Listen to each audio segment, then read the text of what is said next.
So welcome to the Line 6 booth and our Line 6 Helix artist panel. I'm Matt Ferguson, the Director of Artist Relations for Yamaha Guitar Group. And to my right, I've got Rhett Shull, Ryan Bruce, or Fluff, Chris Buck, and Jeff Loomis. Jeff Loomis. So, thanks for that welcome. I just wanted to start this off by kind of, and we'll start with Jeff. How do you use your Helix and/or HX Stomp, or? How do I use my Helix? Yeah, what's your where are you using your Helix? Well, I play in a band called Arch Enemy. Is anybody familiar with that? Yeah. We use both I use the rack unit, and I also use the floor unit processor. With the two rack units I always have two on the road with me. One is a main and one is a backup. The cool thing about it, though, is that the floor processor is exactly the same thing, and it's really cool to be able to bring that to fly-in gigs. You know, for me personally, I can just bring it on the plane, and it's very easy to travel from city to city with it. That's how I use it, actually. It's got all the bells and whistles and all the effects that I need to sound great, and it's very easy to program. And I'm a simpleton, so that's how I use it. There you go.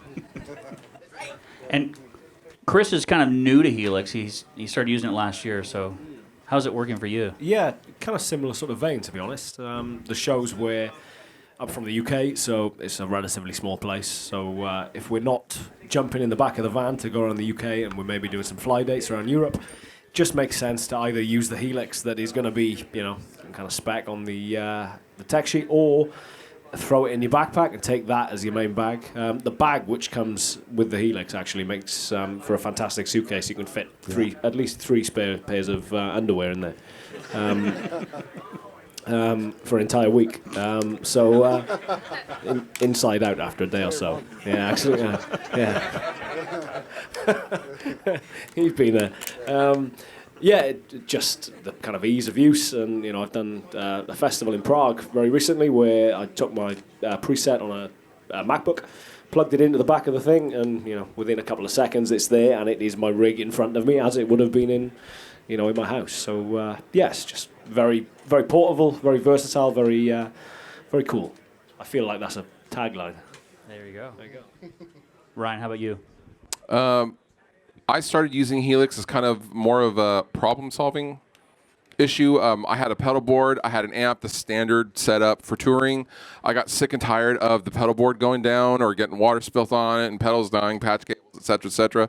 So originally I had a rack Helix unit for effects, strictly effects, 4-cable method into an amplifier, and then eventually I got tired of hauling around a 200-pound road case with an amp and the Helix and a wireless, and I realized that the amp was just a big distortion pedal. So I got a rack unit. I just took the rack unit out and put it into its own shell, and I tour with that now, and we split it into an in-ear system to the front of house, and then I have another output from the Helix going into a Matrix GT 1000 effects amplifier and into a 212 just for a little bit of air movement to kind of reinforce what I'm hearing in the in-ears. And that's it. And the beauty of that, of having everything enclosed into the Helix, is like for NAMM, I was able to take my patch and just load it into an HX Stomp and then go and play a bunch of booths. And it's so seamless and so simple, and just kind of where I'm old and I want simplicity. That's All right. How about you, Rhett? For me, the Helix has been primarily a festival and fly date solution. Anytime I have to use any kind of backline amp, which is either a Fender Twin, which is my probably least favorite amp of all time, or an AC30 that's on its last legs and is extremely unreliable. I've just had too many festival and fly date situations using backline stuff where stuff went down. So festival season last summer, I pretty much took the Helix on everything, and we played a lot of the artists I play for. We did a lot of opening slots with people, and a few artists were really particular about their changeover times and methods. And in that kind of situation, it's great to just be able to unplug the thing, put it in the backpack, and get off the stage instead of having to wheel your head and cab and case everything up and wrap cables and all that kind of stuff. So it's been awesome for that. What's your favorite amp or effect, Jeff? My favorite amp that I'm using right now is currently the Panama. I use that basically for all my all my rhythms. I continue on with that with my lead patch, just adding some verb and delay. My favorite patch, I think, would just be probably the pitch transposer, just because we have a song where there is a lower registered note that was added on the album, and I can just seamlessly have that come through with just a preset change, and it tracks very well. It's like super clean, and there's no like wobble in it, which I really like. But yeah, I mean, that would probably be my favorite one. Yeah. Okay. How about you, Chris? Favorite amp would be the Fullerton Jump. I tend to set that just on the edge of breakup. The reason I like that one is that you get individual control. I guess it's akin to a Fender amp being jump between the two channels. And in addition to having the kind of treble, middle, and bass, you then get control over the bright and normal channel as well, which just gives you that extra sort of flexibility in regard to dialing in a sound. A big fan of it. I set it a little bit more dirty than I'd set my kind of usual amps, I guess. Set it slightly on the edge of breakup. One thing I really love about it is it is incredibly responsive and very natural and dynamic. So if you dig in, you get a little bit of natural breakup. If you play lightly, it's very clean. So yeah, that's my favorite amp. In regard to effect, other than reverb, which I find it a physical impossibility to play without, probably harmonic tremolo is my kind of... I'm looking down at my thing, actually, trying to figure out which one is thing. Probably harmonic tremolo, which is a relatively new discovery to me. Tremolo meets univibe is probably the best way of thinking about it, which can get fairly extreme, but can also be pretty subtle and sweet as well. So, Fluff. My favorite amp is the Rev generator. I have a long... We can clap for the Rev. We can clap for the Rev. I heard some clap. Yeah. I'm a longtime friends with the Rev guys, and I'm wearing one of their shirts right now, actually. And I have a Rev Generator 100 that I use a lot in the studio. They're just really, really good friends of mine. And so when that was added to the Helix, it was like Christmas because it sounds like the generator. I use a couple of impulses in my patch. My patch is dead simple that I tour with. It's just a boost in front into the generator. And then my favorite effect is my band uses a lot of lower octave pitch stuff and some whammy stuff. So I have an expression pedal, and I like to do pseudo dive bombs and all sorts of just kind of wacky stuff with it. And it's awesome. It's tough. I switch between amps, but if I had to pick one, it would be the D13 amp. Is it the JRT? I think it is. It's in there, divided by. So my main amp is a divided by FTR 37. And if anybody here has ever played or owned one of Fred's amps, they are incredible. They're some of, if not the best amps I think that have ever been made. And the thing about them, no matter what model you're playing, they're incredibly wide. They take up a lot of space. And the first thing I did when I got the Helix is go to basically the Helix version of that preset, and you guys were able to model that pretty effectively, which is, I think, really difficult to do. So that's my go-to. I use a lot of the different, like the Fullerton Jump is probably my second favorite. And as far as effect goes, the 63 Spring reverb, because you can just drop that on and not touch it, and it's fine, and it feels and responds like a Spring tank would. Yeah. So for most of these guys, and I think that Jeff didn't say it, but I think he would probably agree with me, that they're all using Helix in the way that kind of fits their own world. But you guys are still able to use tube amps, and you're alive. You're safe, right? Nothing happened to you? So far. Nobody from Line 6 put you in a jail or anything? No, I think what I've taken away from the whole digital thing is the guys at Line 6 are just as huge of tube amp fans as everyone else, and it's not like it's not so black and white like the internet likes to make it.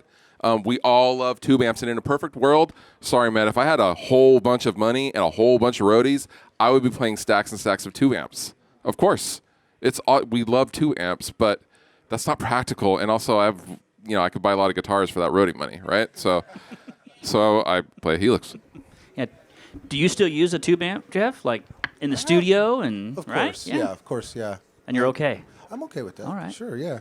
One cool thing I wanted to mention though that we do in Arch Enemy is that we have the whole MIDI automated thing going on, to the drummer's laptop. And when you're in a band like Arch Enemy, you're obviously moving around a lot on stage. When you have all those MIDI points put in to the laptop, it makes for a lot less tap dancing. You can just really focus on your guitar playing and just have a lot of fun on stage. And you just look down and you see the lights move automatically, and that's really a special thing to me. That's You just focus on your playing and play the best show you can do. So, something I wanted to add. Chris, you were going to say something about the tube amp stuff? Yeah, it's like you said. It's I guess ultimately it is still trying to recreate tube amps. So it's we're all fans of tube amps, and as much as the Helix is an absolutely phenomenal bit of kit, ultimately it is still trying to recreate. It's a digital realm trying to recreate an analog process. So it's just using both in combination and using one when the other isn't appropriate, and it's getting to the point where the amount of silent stages there are now on kind of touring bands and stuff.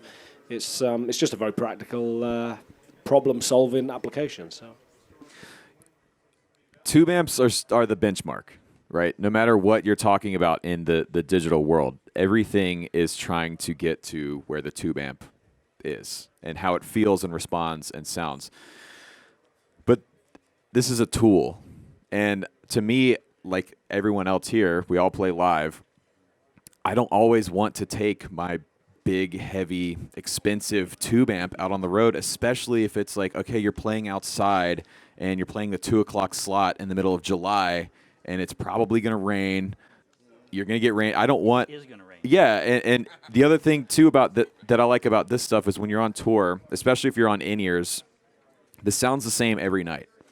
It's not susceptible to power differences, the voltage coming out of the wall. It's not susceptible to whoever placed the mic on the cabinet. And if you're playing in smaller rooms, you're getting different engineers every night, using different mics every night, and some guys know how to EQ your amp, some guys don't. This is consistent every single time.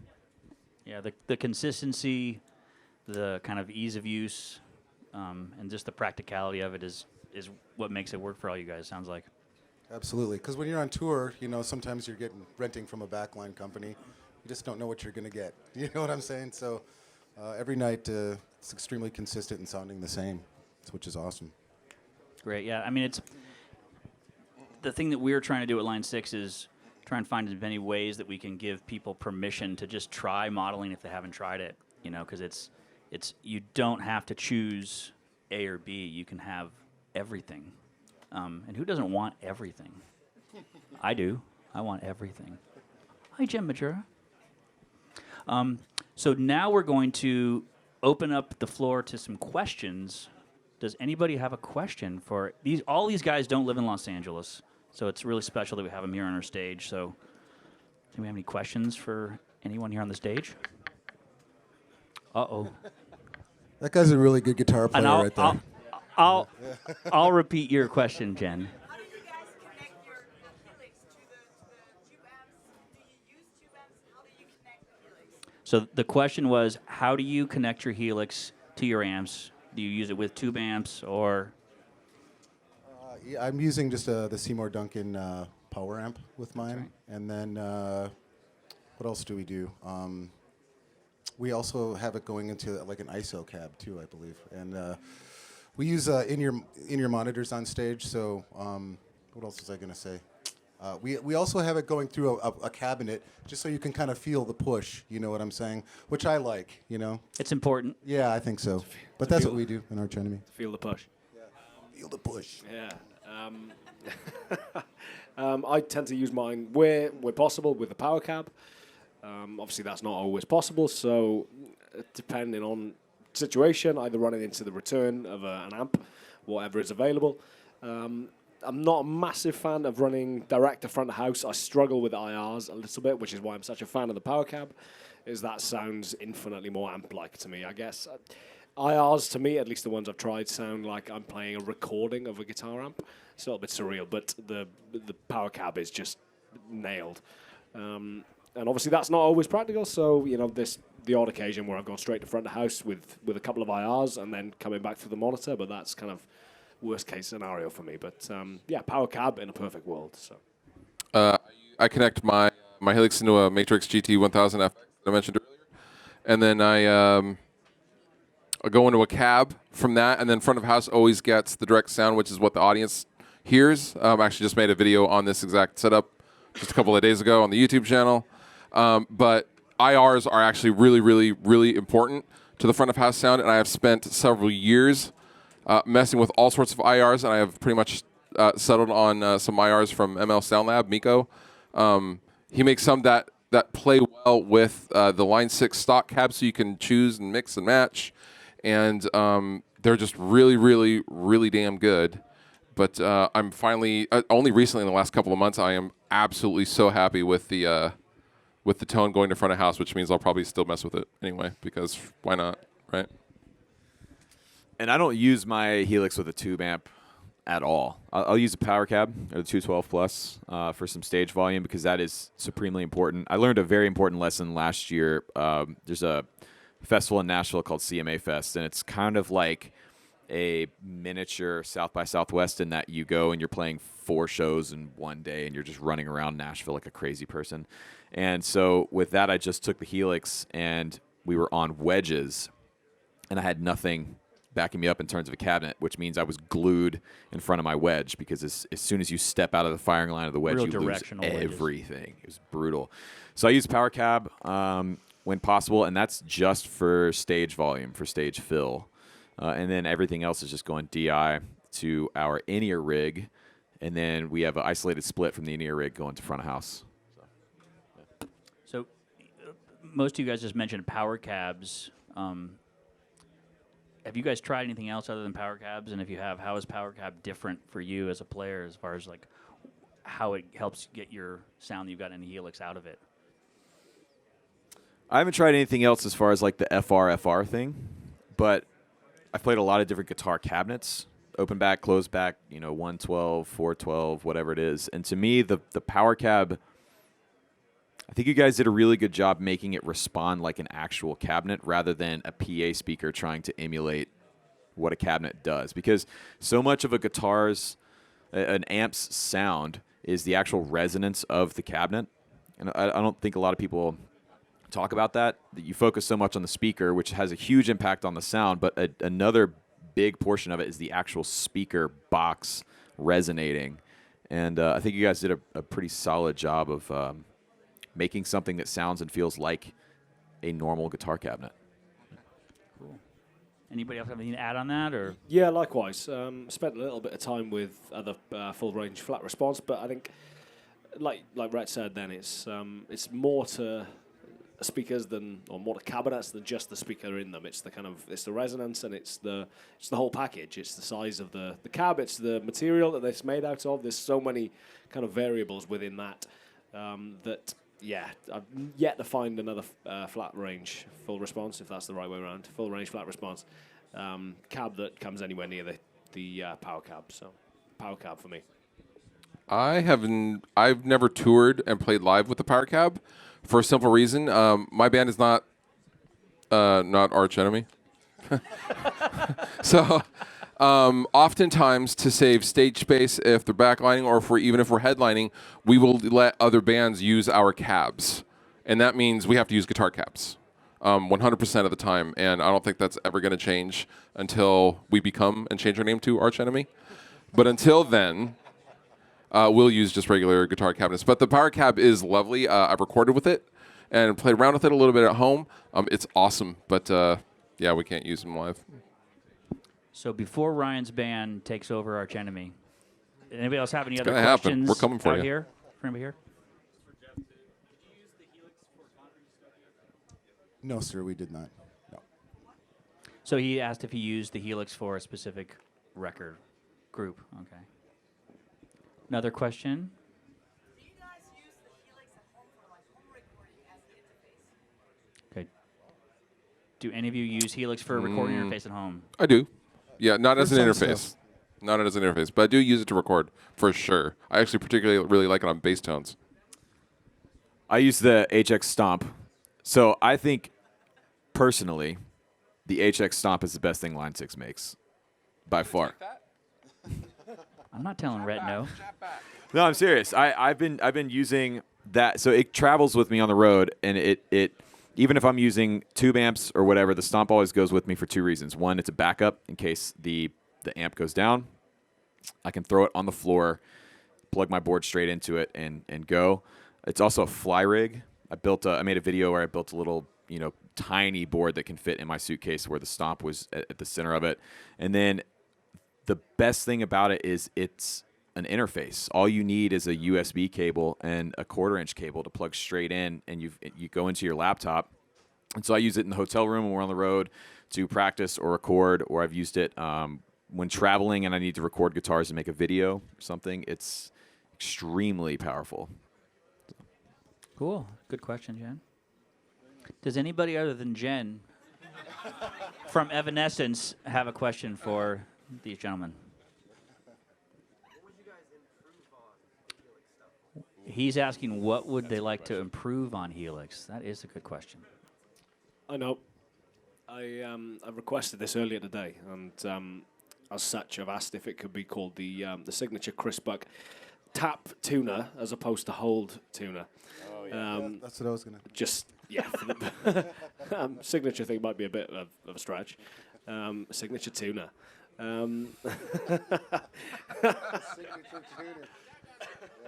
But yeah, just for the simple reason of I'm just used to tapping a tuner and it goes on as a. I understand that it doubles up as a tap tempo for the delay, but yeah, just the ability to. Yeah, absolutely, yeah. I was kind of hoping there would be a sub menu somewhere where I could switch that, but alas, no. I have two changes that I have requested for a while. I want to be on the tuner. I want to be able to select if it reads out in sharps or flats. Because in the heat of the moment, it sounds ridiculous.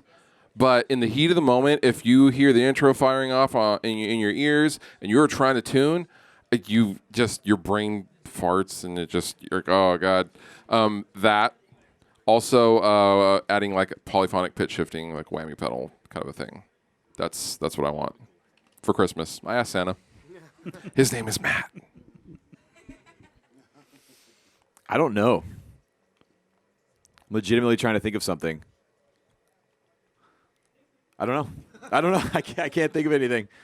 Maybe make it lighter? Okay.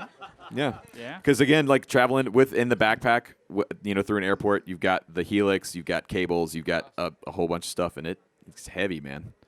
It's heavy. How about you, Jeff?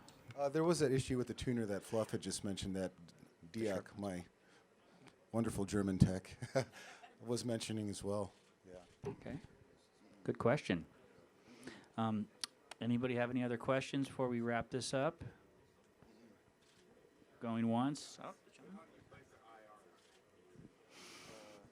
He's asking, how do you place your IRs? Like where? A question for these guys. So I use all stock cabs. I actually don't use any third-party IRs because I like the ability to kind of tune in what mic I'm using, which I understand you can do with IRs as well. I like being able to do that on the fly. As far as where I place them, usually I'll have a couple of effects in the front, then whatever amp I'm using, and then after that I'll have usually a reverb and delay, essentially like it's in the effects loop of whatever head you're using, and then I will have the cabinet model after that, and then depending on if I want to use it stereo or not. Most models I use mono because I actually don't think, and maybe somebody here can disagree with me, but I don't think stereo works live very well at all. I think it actually makes you get, unless you're using a front of house engineer that really knows what they're doing, stereo does not help you as a guitar player. It actually buries you in the mix. And it's fun to do while you're sitting at home in front of your monitors or in front of two cabinets, but in a gigging situation, just run mono. So what I usually do is have an EQ and a light compressor at the very end of the chain to simulate going into, a recording console. So yeah. I place my IRs generally, so I'll come out of the amp, and since I am using an amplifier and then a cabinet, I will have a split, and I will go out, into the 1/4 inch into the power amp. After the split, I will have I stack 2 IRs from the same cabinet, and one just basically they're different mics, and I will use that in parallel. And I always usually mix multiple IRs. I never ever use just a single IR. No one cabinet, no one speaker, and no one IR is going to offer everything you're looking for, in my opinion. Yeah, likewise. Yeah. The relatively limited experience I have had with IRs, like I said, I tend to use the Powercab where possible. It's always a combination of 2 IRs stacked together, and then playing around with mic placement. And the big thing when I have used IRs is the distance away, the distance the microphone is from the cab or from the speaker, just to get a little bit of air and a little bit of movement, and you get that kind of ambient sense, I guess, a little bit more that is just infinitely more realistic than having your ear pressed against the cab, So, but yeah, 2 blended together at the end of the chain. So. How about you, Jeff? My guitar tech did that for me. Yeah. Well, Thank you very much. Well put, Jeff. Diak. Yeah. So I just want to say thank you to all you guys for making time to come over to our booth and kind of share all your insight about Helix with us Thank you. and with this audience. Cheers. And Thanks, have a good rest of your show, everybody. Let's give a warm round of applause for these guys.